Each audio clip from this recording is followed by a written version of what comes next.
ఓం నమ శివాయ. హరహర మహాదేవ శంభో శంకర. ముందుగా భక్తి టీవీ ప్రేక్షకులందరికీ నమస్కారం. ఇప్పుడు పరాభావనామ సంవత్సరం 2026 ఆగస్టు నెల అనగా శ్రావణ మాసం. ఈ యొక్క గడిలో రాశి ఫలితాల గురించి ముందుగా మనం తెలుసుకోవాలి.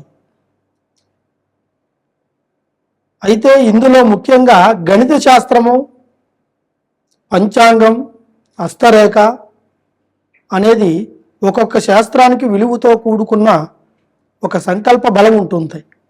ఆ బలము పంచాంగ బలమునాన్ని బట్టి, ముఖ్యంగా తిథిని, నక్షత్రము, రాశి బలాన్ని బట్టి చూసేదే పంచాంగ బలం. శ్రీ పరాభావనామ సంవత్సరం శ్రావణ మాసం ఆగస్టు నెల 2026 ఈ సంవత్సరంలో మిథున రాశి గల వాళ్ళకి ముఖ్యంగా మృగశిర నక్షత్రము, ఆరుద్ర నక్షత్రము 1, 2, 3 పాదాలు, పునర్వసు నక్షత్రం, ఈ 3 నక్షత్రాల గల వాళ్ళకి 1, 2 తిథి పాదాల నుంచి వీళ్ళకి గురుస్థాన సంకల్ప బలము అనేది కలుసుకునే అవకాశం ఉంది. ఇప్పుడు వాళ్ళ స్థాన బలం 1, 2, 3 స్థానంలో ఉన్నారు. దాని నుంచి గురుస్థానానికి చేరుకొని తర్వాత వాళ్ళ ఆలోచనలు, వాళ్ళ నడవడికలను బట్టి ఈ సంవత్సరంలో వాళ్ళు ఉద్యోగ రీతిలో ట్రై చేసిన జాబ్ పరంగా కావచ్చు, ప్రైవేట్ జాబ్ అయినా కావచ్చు, వ్యాపారస్తు చేయాలనుకున్నా కావచ్చు, మిగతా ఇంకా ఏ ఒక్క విషయంగా వాళ్ళ బ్రతుకు తెరువు గురించి ట్రై చేయాలనుకునే వాళ్ళు ఈ సంవత్సరంలో ఖచ్చితంగా వీళ్ళకి అనుగుణంగా జరిగే అవకాశం ఉంటుంది. ఇందులో స్త్రీ పురుషులకి మంచి సంకల్ప బలము కూడుకుంటుంది. వీళ్ళు దైవభక్తి సంకల్ప బలాన్ని ఈ సంవత్సరంలో వీళ్ళకి వినాయకుడిని పూజించాలి. గణపతి, ఈ గణపతి మహారాజు ఖచ్చితంగా వాళ్ళకి ఎటువంటి కన్ను దృష్టి ఉన్నా, ఎటువంటి సంకల్ప బలం ఉన్నా కూడా వీళ్ళకి అనుగుణంగా ఉండటానికి ఆ భగవంతుడి సహకారము, ఆశీస్సులు ఎల్లప్పుడూ వీళ్ళకి ఉంటాయి. అదేవిధంగా వీళ్ళు ఉదయాన్నే లేచి సూర్య నమస్కారం చేసుకోవాలి. ఆ సూర్య నమస్కారం వల్ల వీళ్ళకి ఆయురారోగ్యము, అష్టైశ్వర్యము, భోగభాగ్యాలకు ఊడుకొని వీళ్ళ భవిష్యత్తులో ముందు అవకాశాలు వచ్చే అవకాశాలు ఉంటాయి కంపల్సరిగా. అదేవిధంగా ఈ రాశి వాళ్ళలో ఎక్కువగా మనస్తాపితానికి గురై ఉంటారు.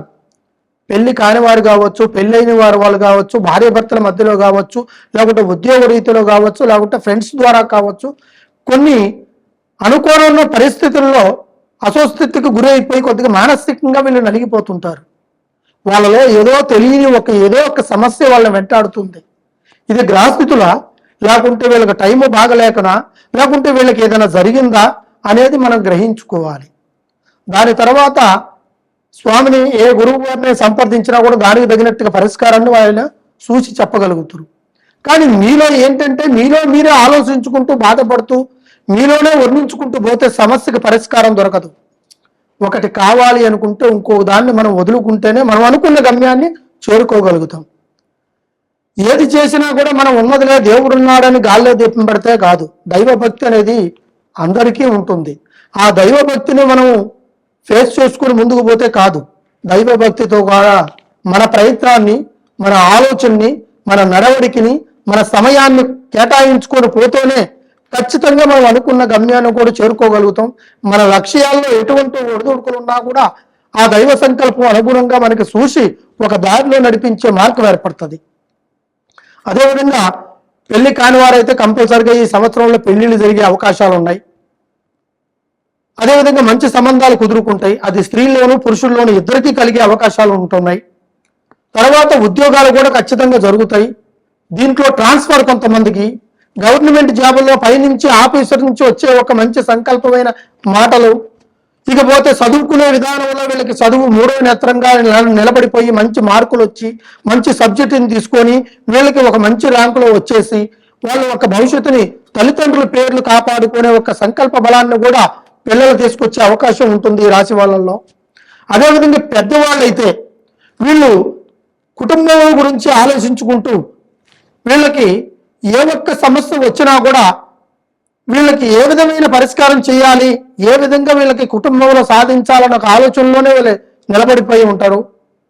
సమస్య వచ్చింది కదా అని మనసి నిరసన పడకూడదు, దాన్ని సాధించాలి, ముందుకు దక్కించుకోవాలి, దాన్ని ఏ విధంగా ఆ గండాన్ని మనం వైదొలిగించుకోవాలి అనే ఒక లక్ష్యాన్ని మన మనసులో పెట్టుకుంటే మన సమస్యకి పరిష్కారం దొరుకుతుంది. డబ్బు నిలకడగా ఉంటుంది. ధనాన్ని సంపాదించేసి దాని తర్వాత ధనంతో పాటు మనకు భగవంతుడిచ్చిన గుణాన్ని మనం కుటుంబ ప్రయత్నంలో సాధించుకొని రేపు భవిష్యత్తులో నిలబెట్టుకోగలుగుతాం. అదేవిధంగా ఆరోగ్యాన్ని కాపాడుకోగలుగుతాం. బంధుమిత్రులను కూడా మనం అనుసరించుకోవాలి ఈ సందర్భాలలో. అదేవిధంగా బంధుమిత్రుల ద్వారా కొంతమంది సలహాలు చెప్తే ఆ సలహాలను కూడా తీసుకోవాలి. మనకే తెలుసు కదా మనం అనుకోకూడదు. ఎదుటివాడు చెప్పిన మాటను కూడా తీసుకుంటేనే దాంట్లో ఏ సమస్య ఉందో ఆ సమస్యకి ఏమిటా అని పరిష్కారం అనేది తెలియని వాడు కూడా ఆ సమయాన్ని బట్టి వాడు నోటుకొచ్చే ఆ భగవంతుడు పలికించే పలుకుని బట్టి కూడా ఆ సమస్య మీకు పరిష్కారం అయ్యే అవకాశం ఒక్క తుదిలోనే మీకు తప్పిపోయే అవకాశాలు కూడా ఉంటాయి. ఈ క్షణంలో ఇది జరిగింది కదా అని మీరు బాధపడకూడదు. రేపు ఈ రోజు వాళ్ళది అయినప్పుడు రేపు మనకంటూ ఒక రోజు అనేది ఉంటుంది. ఆ రోజు కోసం ఖచ్చితంగా కష్టపడాలి. ఆ గెలుపు మనం వచ్చేదాకా మనం నిలబడాలి. ఓటమి వచ్చిందని బాధపడకూడదు. ఓటమి మనకి గెలుపుతో సమానం. అదేవిధంగా మీకు కొన్ని సమస్యలు ఉంటాయి. అవి చెప్పుకోలేని పరిస్థితిలో మీరు సైలెంట్గా కుటుంబంలోనూ బాధలు పడుతూ ఏ సమస్యలతోనూ కుమిలిపోతుంటారు. ఈ రాశి వాళ్ళలో ఎక్కువగా గ్రహస్థితులు, చెడు గ్రహాలు, చెడు దోషాలు, నవగ్రహాలు ఇలాంటి కొన్ని ఇబ్బందులు కలిగే కొన్ని దోష ఫలితాలు ఉంటాయి. వాటికి సంబంధించినట్టుగా ఫలితాలని పరిష్కారం చేసుకోవాలి. నవగ్రహ దోషం ఉన్నాడు, నవగ్రహాలు తిరిగితే సరిపోతుంది కదా అనుకుంటాడు. దాంట్లో శనీశ్వరుడు అధిపతి, తనకు మించింది అధిపతి ఎవరు ఉండరు. శని పట్టిన వాడికి 7.5 సంవత్సరాల వరకు వదిలిపెట్టదు, 3.5 సంవత్సరాల వరకు వదిలిపెట్టదు. సంవత్సరం స్టార్ట్ అయిన కాంచి వాళ్ళని ఇబ్బంది పెడుతుంటది. అది శనిగ్రహాది. రాహు కేతువులు కళ్యాణ విషయంలో, సంబంధాల విషయంలో ఇబ్బంది పెడుతుంటాయి. ఇకపోతే గురుడు స్థానంలో మనకి అనుకూలంగానే ఉంటాడు. అదేవిధంగా మనం చేసే ఒక పనిలో కూడా కొన్ని గ్రహస్థితులు కూడా మనని అనుసరించుకొని కొన్ని గ్రహాలు ఉంటాయి.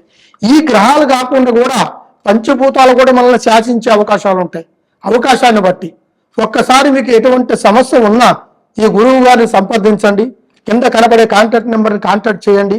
కంపల్సరిగా మీకు సరైన పరిష్కారం అందించి రేపు మీకు ఉద్యోగంలో కానీ పెళ్లిలో కానీ చేసే ఒక సంకల్ప బలంలో కానీ ధన సంకల్పంలో కానీ అన్ని విధాలుగా మీకు మంచి పరిష్కారం అందిస్తా. సర్వే జనా సుఖినో భవంతు. ఓం నమః శివాయ.